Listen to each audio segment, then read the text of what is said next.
Good evening, everyone. This is Tammy coming to you live, America. How's everyone doing out there today? Today, I'm going to talk about sex and intimacy and what that looks like with the long term survivors. First of all, let's talk about intimacy and what that looks like.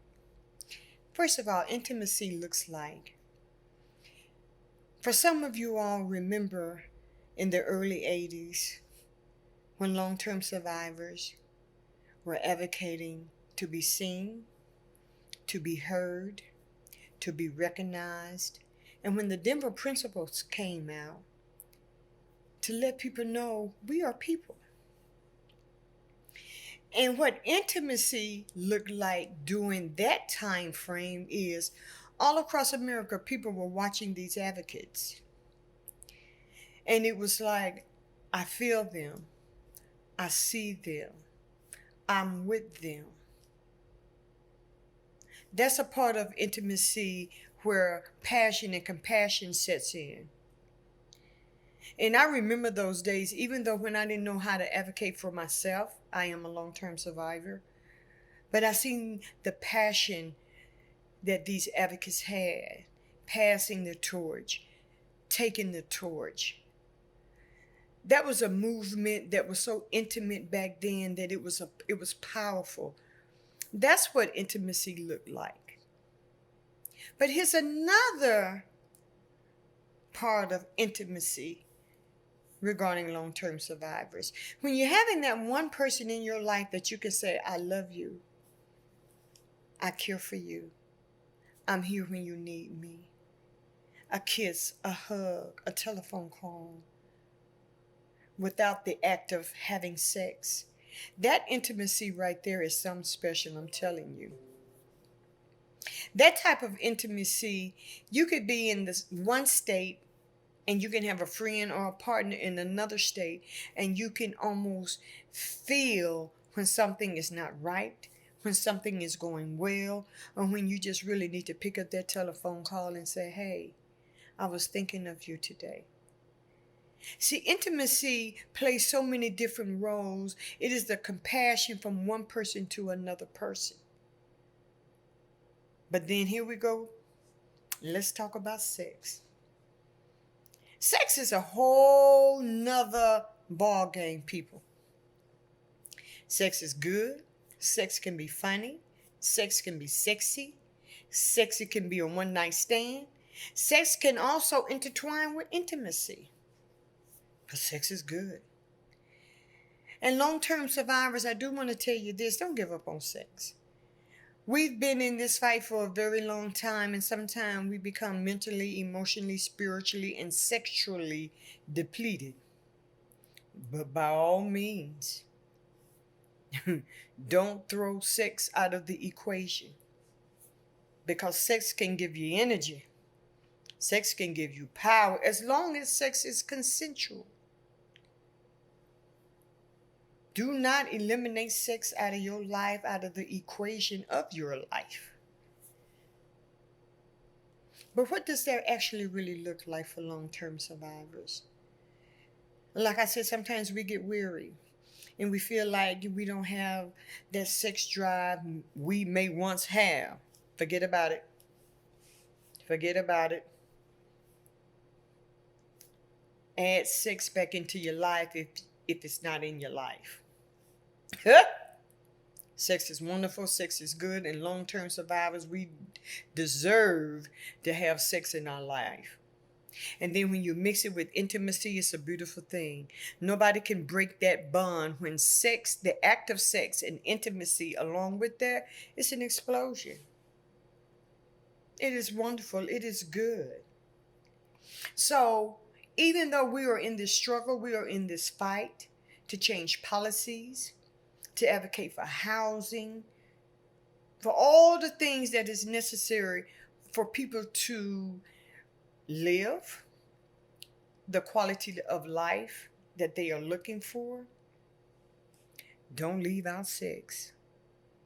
By all means, don't leave out sex. But I want to leave you with this, long-term survivors. You can be a stellar, get your groove on, or you can be a gym, get your groove on, or whatever that looks like for you. But do not eliminate sex out of your life. Have a wonderful day, America, and stay sexually connected. Hi, everybody. I'm Mark S. King, and I have been asked to talk to you and have a little chat with you today about sex as long term survivors. You know, when someone says to me, Mark, what's it like to be a 60-year-old HIV positive sex symbol? I usually respond, oh, mom, stop that. You know, you're embarrassing me. But really, the fact is that we are still sexual human beings, right? We always have been and we always will be. Speaking of always has been, let's talk about our complicated relationship as people living with HIV and sex. I'm old enough, and many of you are as long term survivors, to remember a time before HIV when we were very young and we were having a lot of sex and bodily fluids were flying left and right. It was glorious. Then something happened. 40 years happened. And we had this complicated relationship throughout those intervening years because for most of those years, I spent them feeling like a viral threat to other people. That's trauma. That's legitimate trauma. And that's trauma to our sexuality, that's trauma to our sense of worth as human beings. And so our sex lives were often furtive. I engaged in escapist behaviors and behaviors sexually that weren't even healthy for me, but it was a matter of taking what I could get and not knowing my own worth as a human being. And so, talk about complicated relationship with sex. I spent a lot of years like that. Sex as something disposable that I could get whenever I could get it, whoever would have me, sort of situation. And then this glorious thing happened several years ago, of course, and that is you equals you. And that's the fact that we know that we are no longer a viral threat. And I don't know about you, but I stood a little taller. I, I, I walked a little higher, feeling as if I wasn't the threat that I once was, and that I couldn't, in fact, pose a risk to other people. And since that has happened, it seems like so much of the conversation, in a wonderful way, at conferences and amongst ourselves, has been about sexual pleasure again. And isn't that wonderful that we can think of sexual pleasure without all of the other stuff going on in our head about, who we're going to put at risk and all of that? It's a glorious thing. But I want to tell you that it's also true that I'm going to be 60 years old soon. And as luck would have it, all of this newfound sex and oh my gosh, we can have all this sex again is happening as I'm entering late middle age, folks. And I have to be realistic about what my expectations are as a sexual human being. Now, who are all these people having all this sex, by the way? They're not having as much as they want you to think, by the way. Okay, that's the truth. But I do wonder to myself when we're talking about all this sexual pleasure, I think to myself, who are all these people having all this sex? Because it ain't me. Now, it is true that I'm happily married, and I am, but we used to have date night. This is the truth now. We used to have date night, I don't know, Tuesday, Thursdays, and Saturdays. And then it became light sex on Tuesdays and the whole rigmarole on Saturdays. And now it's date night on Saturdays. And sometimes, if there's a really great new episode of the Great British Baking Show that we want to watch on Saturdays, we might skip that Saturday. That is the truth. Because why? I'm an older man than I used to be. And I am satisfied with less sex. And I guess I'm saying this to you now because even though this chat we're having is about sex, don't get too caught up in the idea that everyone is out there, you equals youing their brains out with one another. Or that there's something, that you're the fear of missing out, right? Because I am becoming a mature man, and there's only so much that I can do. There's only so much desire that I have. Yeah, there's a pill for that, but the pill is for the mechanics. The pill isn't for the passion. There's no pill for passion. And I have to get to a point in my life where I accept that and that I'm okay with that. And sometimes the sex that I have with my husband, on a good night, it's a full-fledged 10 minutes, people. And I mean 10 minutes, okay? And, or as my husband likes to say, I thought it would never end. And then I want to know what flavor of ice cream we have downstairs so that I can get on with my evening. And I'm just being honest with you about that because we live in a culture in which sex is everywhere. And whether you're gay or straight or male or female or whatever your identity is, we are bombarded with images of all of these virile, vital, sexual human beings who are all fucking their brains out. That is not a reality, and it's not even a healthy one. Because there's so much more to life that we have learned. Yes, the timing sucks that we are now at a time in our lives with HIV in which we're no longer viral threats sexually, and here we are, 60 years old. Yes, that is unfortunate, but that is a reality that I work to accept.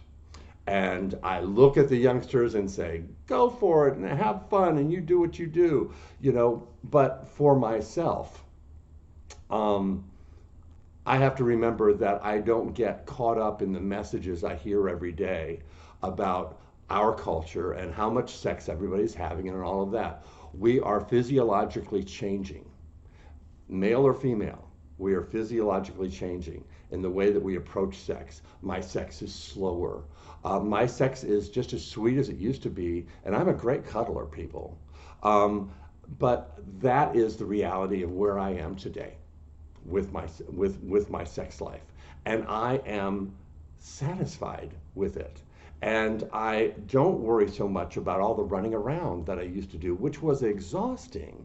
And I don't want to make excuses. And if you are a person who is still pursuing a healthy and active sex life, good on you. And who are you? But I am not one of those people. And I guess I'm saying that because there are going to be people watching us. Some of you are going to want to know, where do I find all this sex people are having? Good question. And then the rest of you are going to be wondering, why don't I want all of that sex that everyone is talking about? And I want you to tell, and I want to talk to you and say, that is okay. We are coming to a certain age where there are other things that have become more important to us. And there's things that we can enjoy non-sexually, or the sex that we have is going to be different than it was purely due to our age. And that's okay. That's all right. I want you to feel your self-worth.